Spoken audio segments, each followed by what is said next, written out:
आप लोगों ने रथ यात्रा के बारे में तो बहुत कुछ सुना है। मैं आपको इस रथ यात्रा के बारे में कुछ रोचक तथ्य के बारे में बताता हूँ, जो शायद आप जानते नहीं होंगे।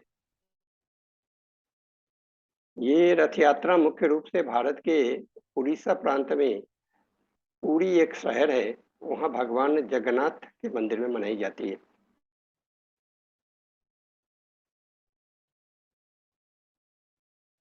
है ना? आप को शायद पता ना हो कि हिंदू धर्म में जो भगवान होते हैं, जो मंदिर में भगवान की पूजा होती है, यहाँ तो या तो सिर्फ अकेले भगवान की पूजा होती है या फिर उनके साथ में उनकी पत्नी रहती है ना? तो एक कपल की पूजा होती है। ये रथ यात्रा में भगवान जगन्नाथ की पूजा की जाती है। जो भगवान जगन्नाथ जो है वो भगवान कृष्ण के का ही दूसरा नाम है और यहाँ पे उनकी पूजा उनके भाई बहनों के साथ की जाती है। भगवान जगन्नाथ के साथ भगवान बलभद्र, जो बलराम का दूसरा नाम है, और उनकी छोटी बहन सुभद्रा, और इसके साथ में जो भगवान जगन्नाथ का जो दिव्य अस्त्र है सुदर्शन चक्र, उनकी भी पूजा की जाती है। तो इन सब के साथ में इनकी पूजा की जाती है, जो एक बहुत ही अनूठी बात है ना? हिंदू धर्म में कहीं और ऐसा होता नहीं है। ये सिर्फ एक यही मंदिर है जहाँ पे भगवान की पूजा उनके भाई बहनों के साथ में की जाती है ना? तीसरी बात मैं आपको बताऊं कि हिंदू धर्म में मंदिर में जो भगवान होते हैं ना, उनकी मूर्ति या तो पत्थर की बनी होती है, और या कहीं पे अगर सार्वजनिक पूजा हो रही है तो वहां पे मूर्ति जो बनाई जाती है वो मिट्टी की बनाई जाती है ना? और कहीं पे भी किसी हिंदू धर्म में मंदिर में जो देवता होते हैं, उनकी लकड़ी की मूर्ति नहीं होती है। ये पुरी का जो जगन्नाथ मंदिर है, ये सिर्फ अकेला ऐसा मंदिर है जहाँ पे जो देवताओं की मूर्ति है वो नीम के लकड़ी की बनी हुई है, और उसको हर 12 साल में बदल दिया जाता है। ऐसा किसी और मंदिर में होता नहीं है ना? दूसरी अनूठी बात यहाँ की ये है कि हिंदू धर्म में कभी ही कोई जो मूर्ति टूटी हुई है उसकी पूजा नहीं की जाती है। अगर किसी कारण से मूर्ति अगर टूट गई है तो फिर उसको हम बदल देते हैं, हम उसकी पूजा नहीं करते हैं। लेकिन ये जो पुरी का जगन्नाथ मंदिर है, यहाँ पे जो तीनों मूर्तियां हैं, भगवान जगन्नाथ की और भगवान बालभद्र की और देवी सुभद्रा की, ये तीनों ही मूर्ति जो है वो अधूरी है। ये मूर्ति पूरी नहीं है, फिर भी इसकी पूजा की जाती है। और त्योहार के दौरान इन मूर्तियों को पूरा करने के लिए 208 किलो सोना इसमें जोड़ा जाता है, इसके साथ रखा जाता है जब इनकी पूजा की जाती है त्योहार के दौरान। तो ऐसा भी किसी दूसरी मंदिर में, कैसे दूसरी जगह होता नहीं है कि टूटी हुई मूर्ति की पूजा हम नहीं करते हैं, लेकिन यहाँ पे की जाती है। अब और एक अनूठी बात आपको मैं बताऊं। हम जानते हैं कि भगवान शक्तिशाली हैं, सबसे ज्यादा शक्तिशाली हैं। और लेकिन जैसे हम इंसान लोग बीमार पड़ते हैं, वैसे भगवान भी बीमार पड़ते हैं इस मंदिर में। हर साल रथ यात्रा शुरू होने के पहले भगवान जगन्नाथ बीमार पड़ जाते हैं, और ये 15 दिन तक अकेले रहते हैं। 15 दिन के बाद जब इनका स्वास्थ्य पूरी तरह ठीक हो जाता है, तब ये अपने भक्तों को दर्शन देते हैं, और फिर ये रथ यात्रा का उत्सव शुरू होता है।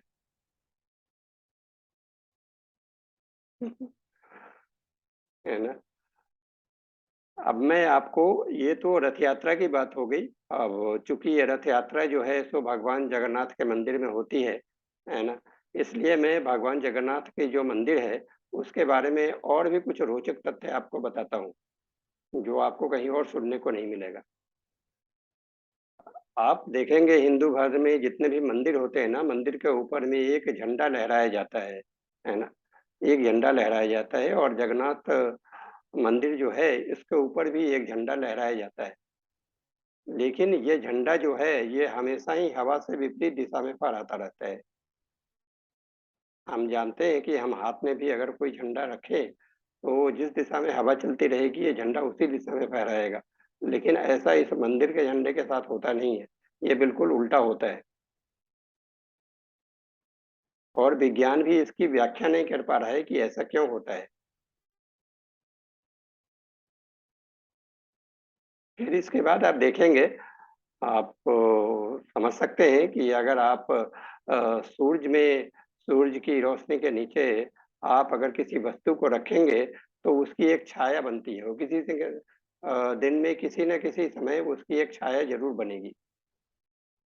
लेकिन ये भगवान जगन्नाथ का जो मंदिर है, ये काफी ऊंचा मंदिर है। इसकी हाइट इतनी है कि जितनी हाइट एक 45 स्टोरी बिल्डिंग जो होगी, उतनी इसकी हाइट है, इतना ऊंचा बिल्डिंग है। इसके बाद में भी दिन में किसी भी समय इस मंदिर की छाया नहीं बनती है। आप मंदिर के चारों तरफ घूम के देख लें, किसी भी समय इसकी कोई छाया नहीं मिलेगी। अब या तो आप इसे वास्तुशिल्प का चमत्कार समझ लें, या समझ लें कि भगवान का कोई संदेश है मनुष्य के लिए।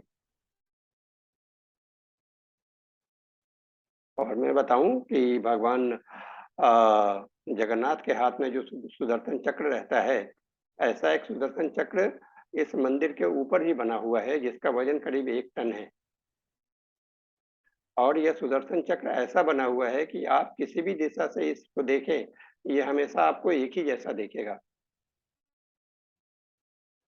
आप समझ सकते हैं कि आप किसी भी वस्तु को अगर आप अलग अलग दिशा से देखेंगे तो ये अलग अलग तरह की दिखेगी, उसका एक जैसा आपको नहीं दिखेगा। मगर ऐसा इस सुदर्शन चक्र के साथ होता नहीं है। आप किसी भी एंगल से देखें, किसी भी कोने से देखें, ये हमेशा ही एक जैसा दिखता है।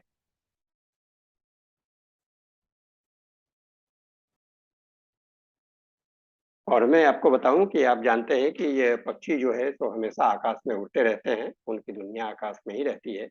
वे जब चाहें जहाँ चाहें उड़ जाते हैं, उन्हें कोई रोक टोक नहीं है। और जहाँ भी आप मंदिरों में जाएंगे तो आप देखेंगे कि मंदिर के ऊपर में बहुत सारे पक्षी बैठे रहते हैं, क्योंकि वहाँ पे उन्हें भोजन मिलता है ना। लेकिन ये भगवान जगन्नाथ का जो मंदिर है ना, इसके ऊपर में कोई भी पक्षी नहीं उड़ता। इस मंदिर के ऊपर कोई जाता ही नहीं। अब क्यों नहीं जाता, इसे किसी ने रोका नहीं है, लेकिन आज तक ऐसा कभी भी नहीं देखा गया कि कोई पक्षी इस मंदिर के ऊपर उड़ता हो। कितनी अनूठे बातें आपने देखी रथ यात्रा के बारे में और इस मंदिर के बारे में। और मैं आपको बता दूं कि हिंदू धर्म में भोजन को बर्बाद करना बुरा माना जाता है। और ये मंदिर का जो प्रबंधन है वो इस नियम का बड़ी सख्ती से पालन करता है। इस मंदिर में हर रोज 2000 से लेकर 2 लाख लोग आते हैं। और हैरानी की बात यह है कि जितना भी प्रसाद तैयार किया जाता है मंदिर में, वो सारा प्रसाद खत्म हो जाता है शाम तक।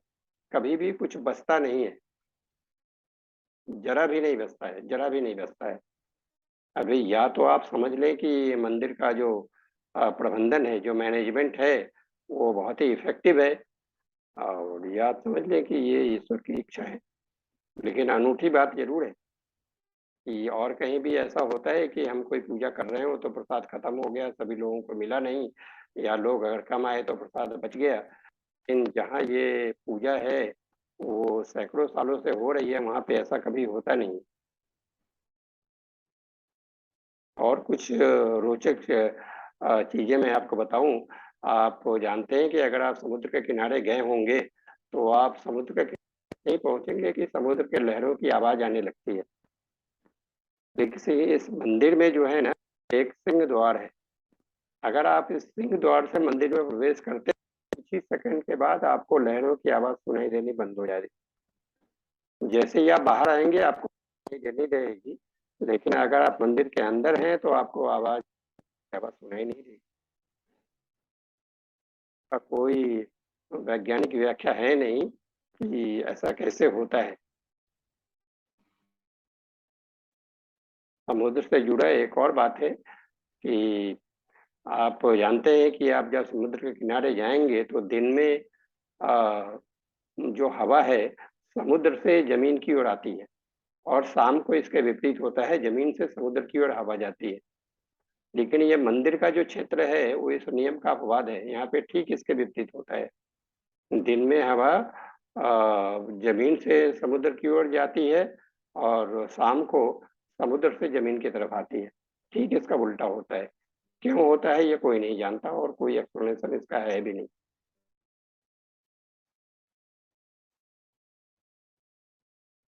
अभी एक अंतिम रोचक तथ्य आप और जान ले कि जो इस मंदिर में जो प्रसाद बनता है वो बिल्कुल ही पारंपरिक तरीके से बनता है।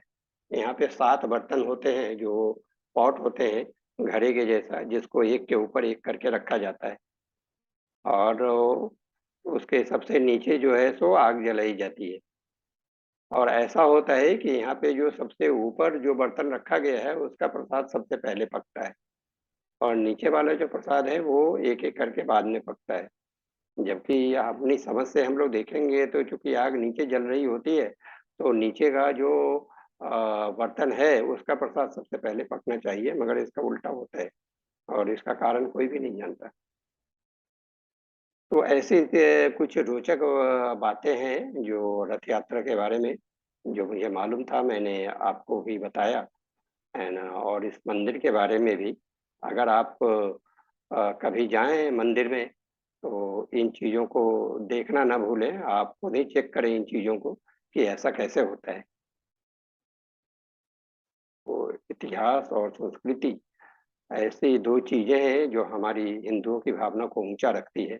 ये दोनों तत्व ही हमारी संस्कृति को असाधारण बनाते हैं।